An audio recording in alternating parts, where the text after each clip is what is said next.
ஸ்ரீ மகாகுரப்யோ நமः. ஹரிஹ ஓம். சதாசிவசமாரம்பாம் சங்கராச்சார்ய மத்யமாம் அஸ்மதாச்சார்ய பர்யந்தாம் வந்தே குரு பரம்பராம். GeM TV நண்பர்களுக்கு எனது வணக்கங்கள்.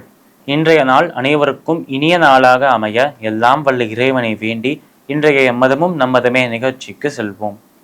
இன்னைக்கு நம்ம பஜகோவிந்தத்திலேருந்து ஒரு ஸ்லோகத்தை விளக்கத்துடன் பார்த்துட்டு நேற்றைய தினத்தின் நீதி கதையின் தொடர்ச்சியை காண்போம். நளினீதலகத ஜலமதி தரலம் தத்வஜ்ஜீவிதமதிசய சபலம் வித்தி வியாத்யபிமானக்ரஸ்தம் லோகம் சோகஹதம் ச சமஸ்தம். இந்த ஸ்லோகம் பஜகோவிந்தத்தின் 4வது ஸ்லோகமாக இருக்கு. இந்த ஸ்லோகத்தில் மனிதர்களின் உயிரினங்களின் அந்த உயிரினங்களோட அந்த வாழ்க்கை உயிர் என்று சொல்றாலே அது எவ்வளோ டெம்பரரியானது, எவ்வளவு சீக்கிரமாக அழியக்கூடியது என்பதை இந்த இடத்துல உணர்த்துறாங்க நம்மளோட சங்கராச்சாரியார். ஒரு ஸ்லோகத்திலும் பஜகோவிந்தத்தின் ஒரு ஸ்லோகத்திலும் முக்கியமான கருத்துக்களை நமக்கு உணர்த்துறாராம் நம்மளோட சங்கராச்சாரியார்.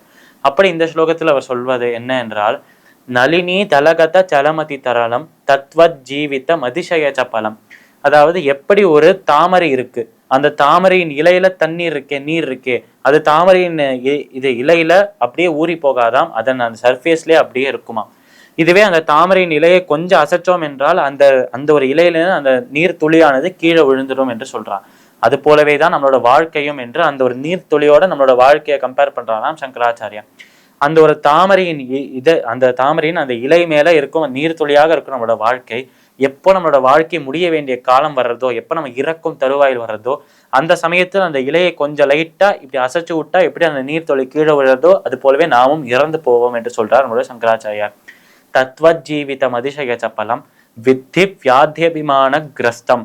அதாவது இந்த உலகமானது, இந்த சம்சாரமானது எப்படி இருக்கு என்றால், இந்த காமம், குரோதம், லோபம், மோகம், மதம், மாத்சரியம் ஆதி குணங்கள், அந்த தீய குணங்களால் நிறைந்திருக்கு என்று சொல்றார். வித்தி வியாத்யபிமான கிரஸ்தம் லோகம் சோகஹதம் ச சமஸ்தம். இந்த உலகத்தில் இதெல்லாம் இருக்கிறதுனால்தான் உலகமே சோகமாக இருக்கிறது என்று சொல்றார் நம்மளோட சங்கராச்சாரியார்.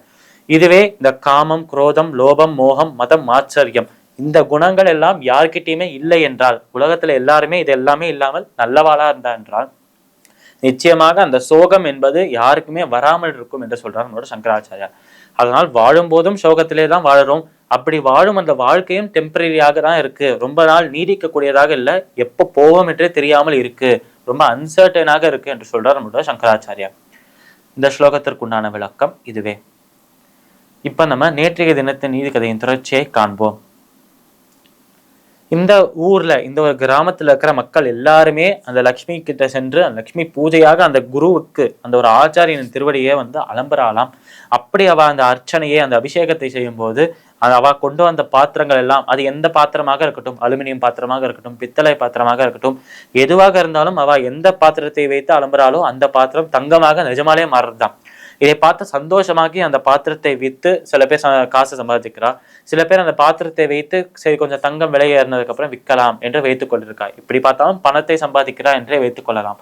அதனால் பணம் கிடைக்கிறது என்று சொன்ன உடனேயே, செல்வம் கிடைக்கிறது என்று சொன்ன உடனேயே மோட்சம் கூட, முக்தி கூட எங்களுக்கு வேண்டாம். முக்தி என்றால் என்ன, இப்ப எல்லாம் கஷ்டப்பட்டு நம்ம அப்புறமா போய் அங்க வைகுண்டத்தில் அந்த ஒரு பரமபதத்தில் இருக்க போறோம், எங்களுக்கு அதெல்லாம் வேண்டாம், நாங்கள் இங்க இருக்கும் போதே சந்தோஷமாக இருந்தால் போதும், இதை அனுபவித்தாலே போதும் என்று இந்த உலகத்தோடு சம்பந்தப்பட்ட அந்த விஷயங்கள், உலகத்தோடு சம்பந்தப்பட்ட இன்பங்கள் பின்னாடியே போறா மக்கள் எல்லாருமே.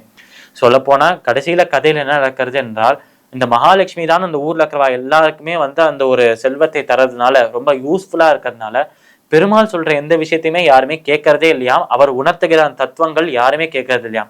அதனாலேயே கிராமத்துல இருக்கிறவா எல்லாரும் முடிவு பண்ணி, மெஜாரிட்டி பண்ணி என்ன சொல்றா என்றால், இந்த ஆச்சாரியனை, பெருமாள் ஆச்சாரியனாக வந்திருக்காரனும், அந்த ஆச்சாரியனை ஊரை விட்டு அனுப்பி விட்டுடலாம் என்று அந்த ஊரை விட்டு துரத்துறாளாம் எல்லாருமே.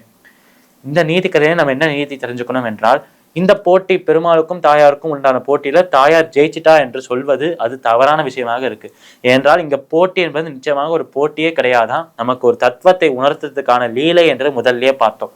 அதனால் இதுல பெருமாளும் ஜெயிக்கல, தாயாரும் ஜெயிக்கல. ரெண்டு பேருமே சேர்ந்து நமக்கு உணர்த்துற ஒரு விஷயம் என்ன என்றால், பெருமாள் சொல்வது இந்த உலகத்திலேயும் தள்ளி இருந்தாதான், இந்த உலகத்தை விட்டு நீ கொஞ்சம் ஒதுங்கி இருந்தா மட்டுமே உனக்கு மோட்ச முக்தி கிடைக்கும். இந்த உலகத்தோட சேர்ந்து இருந்தா என்றால் மற்றவா யாருமே நீ சொல்றதை கேட்க மாட்டா. இந்த விஷயங்கள் எல்லாத்தையுமே ஏதோ ஒரு 1-2 பேர் கேட்பாலே தவிர மீதி எல்லாருமே உன்னை ஒதுக்க ஆரம்பிப்பா.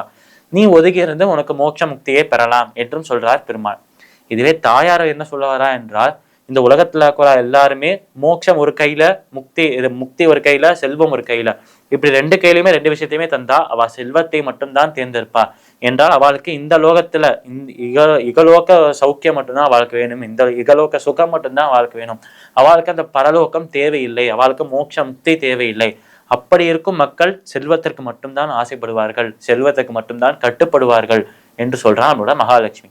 இப்படி உயர்ந்த தத்துவங்களை நமக்கு உணர்த்தத்துக்காகவே இந்த லீலை நிகழ்த்தப்பட்டது. இந்த கதைக்குண்டான நீதி இதுதான். மீண்டும் நாளை சந்திப்போம். நன்றி, வணக்கம்.